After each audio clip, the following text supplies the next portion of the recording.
సాయిరామ్.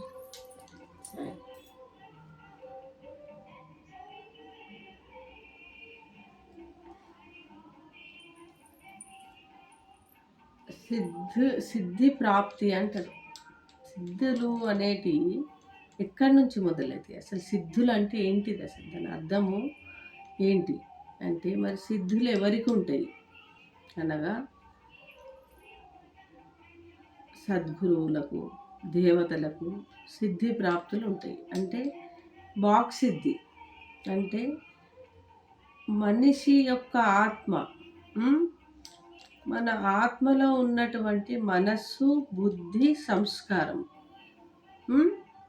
శుద్ధ చైతన్య స్థితికి వచ్చినప్పుడు, మన ఆత్మలో ఉన్న మనస్సు, బుద్ధి, సంస్కారం శుద్ధ చైతన్య స్థితికి, దివ్యత్వ స్థితికి వచ్చినప్పుడు ఏమవుతుంది?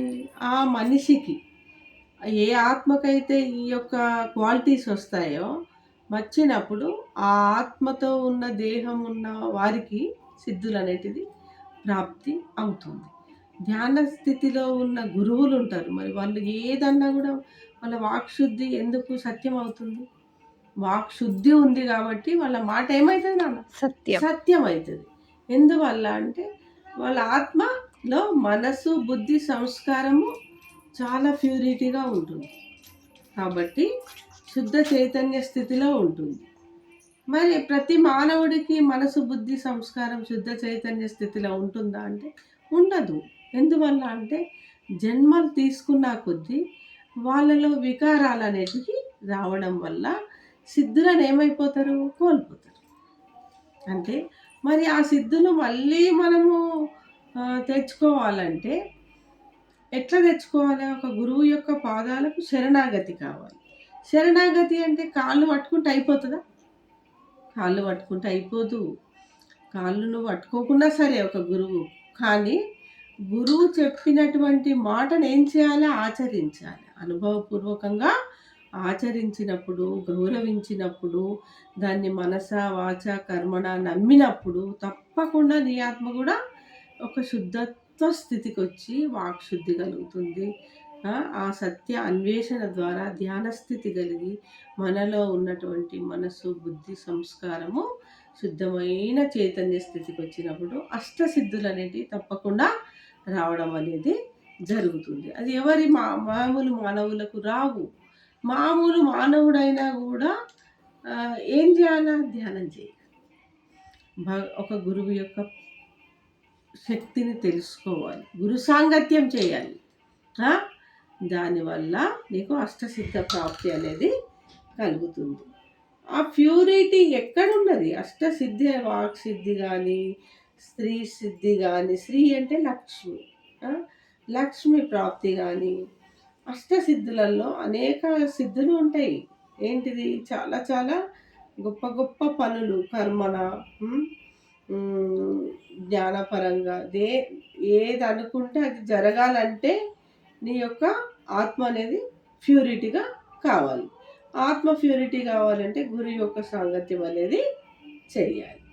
అప్పుడు నీకు అష్టసిద్ధి ప్రాప్తి అనేది కలుగుతుంది. అది ఎప్పుడు అంటే మరి ఈ యుగంలో నవవిధ భక్తి పూర్తి కావాలి.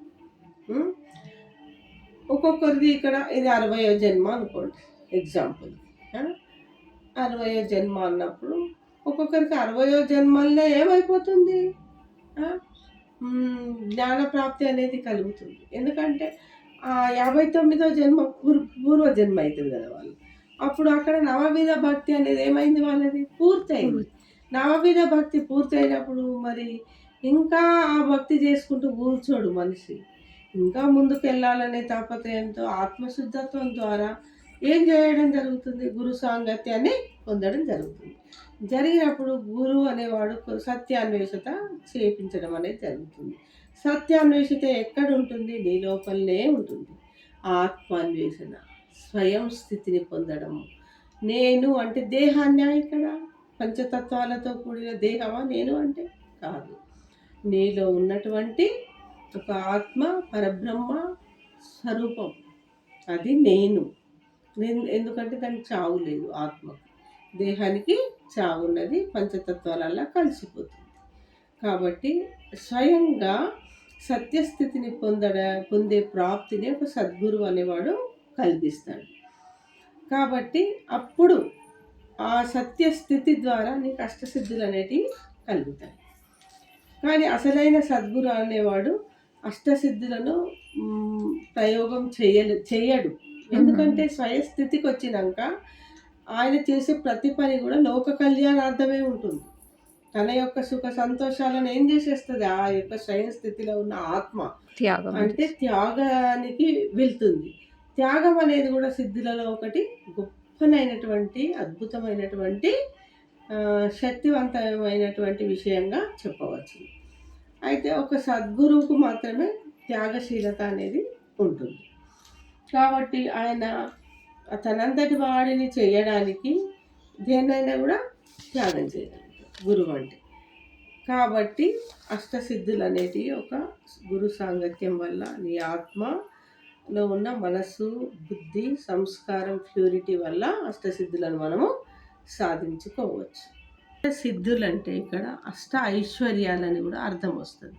అంటే ఎవరైనా చూడండి, పెద్దవాళ్ళ యొక్క దీవెనలు తీసుకున్నప్పుడు ఏమని దీవిస్తారు? అష్టైశ్వర్యాలతో సంతోషంగా జీవించండి అంటారు. మరి అష్ట ఐశ్వర్యాలంటే ఇక్కడ ఏంటిది? ఓన్లీ ధనము మాత్రమే కాదు, అష్టసిద్ధులు. అష్ట ఐశ్వర్యాలంటే ఏంటి? ఇక్కడ అష్టసిద్ధులు అంటే ఈ అష్టసిద్ధులు అనేటివి మానవునికి ఉపయోగపడేటటువంటి అద్భుతమైన విషయాలు. వాటి వల్ల ఏ కొదవ ఉండదు. అష్ట ఐశ్వర్యాల వల్ల మనిషికి ఏ కొదవ అనేది ఉండదు.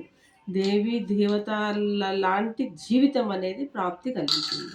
కాబట్టి ఆ యొక్క అష్ట ఐశ్వర్యాలనే అష్టసిద్ధులుగా కూడా చెప్పబడుతుంది. అది గురువు వలనే సాధ్యమవుతుంది. అంత ఆత్మ ప్యూరిటీ అయినప్పుడు ఆహార పానీయాలను కూడా మనిషి మరిచి ఒక యోగిలాగా జీవించి ఒక ధ్యాన స్థితిలో తాను ఆహార పానీయాలను కూడా ఏమైపోతాడు? ఆయన మర్చిపోతాడు. అంటే ఆహార పానీయాలను మనం తెచ్చుకొని తినవలసిన అవసరం లేకుండా ఆత్మలో దానంతట అదే ఈ దేహానికి శక్తి అనేది లభిస్తుంది. అందుకే ఉదాహరణకి అనేక ఋషులు హిమాలయాల్లో అక్కడ ఇక్కడ పురాణాలలో ఏం చెప్పబడ్డది? ఇన్నేళ్ళు తపస్సు, ఇన్ని సంవత్సరాలు తపస్సు చేసిందంటే మరి ఆహార పానీయాలు లేకుండానే తపస్సు చేసిందంటే ఆత్మకు అంత శక్తి ఉంటుంది అని అర్థం. ఆ భగవంతుడు ఇచ్చినటువంటి శక్తి ఆత్మ ద్వారా ఈ దేహం యొక్క దేహ శక్తితో పాటు ఆత్మశక్తి ద్వారా నీకు అన్ని విషయాలలో ఏమవుతుంది నాన్న? చాలా గొప్ప